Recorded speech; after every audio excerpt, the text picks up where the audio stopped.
Praise Lord. मेरे प्रिय भाई-बहनों, आज जो अपने विचारों में या फिर चिंता में है, ये वचन उनके लिए है क्योंकि परमेश्वर हमें किस प्रकार मसीह की आज्ञाकारिता में अपने विचारों को कैद करने के लिए कहता है, आज हम देखेंगे। परमेश्वर का वचन फिलिप्पियों की पुस्तक उसके 4 अध्याय और 8 वचन में कहता है, इसलिए हे भाइयों, जो-जो बातें सत्य है, जो-जो बातें आदरणीय हैं और जो-जो बातें उचित है और जो-जो बातें पवित्र है और जो-जो बातें सुहावनी है और जो-जो बातें मनभावनी है, अर्थात जो भी सद्गुण और प्रशंसा की बातें हैं, उन पर ध्यान लगाया करो। इसलिए हमें जो भी विचार हम करते हैं तो हमें इस वचन से परखना है, क्या हमारे विचार हमारे जीवन के लिए सही है या नहीं।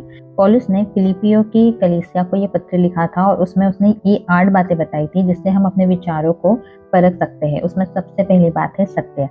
हमें ये जानना है कि हम जो विचार कर रहे हैं, जो भी हमारे मन में विचार आ रहे हैं, वो सत्य है या फिर हम झूठ से भरी बातों पर विश्वास कर रहे हैं।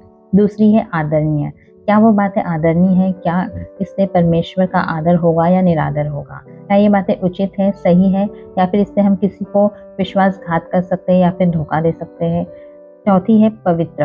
क्या ये बातें पवित्रता की ओर हमें ले जाती है या फिर हमें अशुद्ध करती है? सुहावनी। क्या ये बातें प्रेम पूर्वक प्रेम को बढ़ाने वाली है या फिर सिर्फ एक शारीरिक इच्छा को पूरी करने के लिए है? छठवीं है मन भावनी। क्या ये बातें हम दूसरों के साथ शेयर कर सकते हैं या फिर हमें शर्म आएगी इन बातों को दूसरों को बताने के लिए? सातवीं है सद्गुण। क्या ये गुणों से भरी है? क्या इससे हमारी आत्मिक उन्नति होगी? और आठवीं है प्रशंसा। क्या इससे, इन विचारों से या फिर इन कार्यों से हम परमेश्वर की प्रशंसा या महिमा कर पाएंगे या नहीं? जो भी हमारे विचार है, अगर इन बातों से खरे उतरते हैं तो ही हमें उसमें मन लगाना है या फिर उन सारे विचारों को हमें अस्वीकार करना है। हमारा मन सबसे अधिक धोखा देने वाला है और ये हमारा स्वर्गीय पिता जानता है। इसीलिए कुरिन्थियों की दूसरी पत्री उसका 10वां अध्याय और 5 वचन में परमेश्वर हमें आज्ञा देता है कि हम अपने हर एक विचारों को मसीह की अधीनता में कैद कर ले।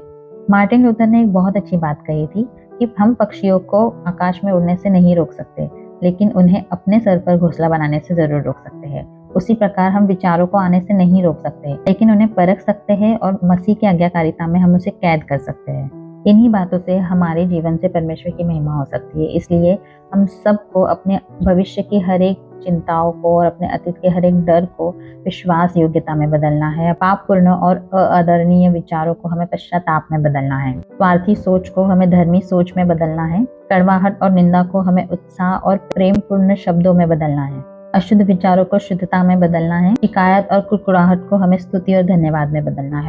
और जब हम इन सारी आज्ञाओं का पालन करते हैं और अपने विचारों को मसीह की आज्ञाकारिता में कैद करते हैं, तो परमेश्वर ने हमें एक वादा किया है जो 9वें वचन में लिखा है, जो कहता है परमेश्वर की शांति ही नहीं बल्कि परमेश्वर खुद जो शांति का सोता है वो हमारे साथ रहेगा।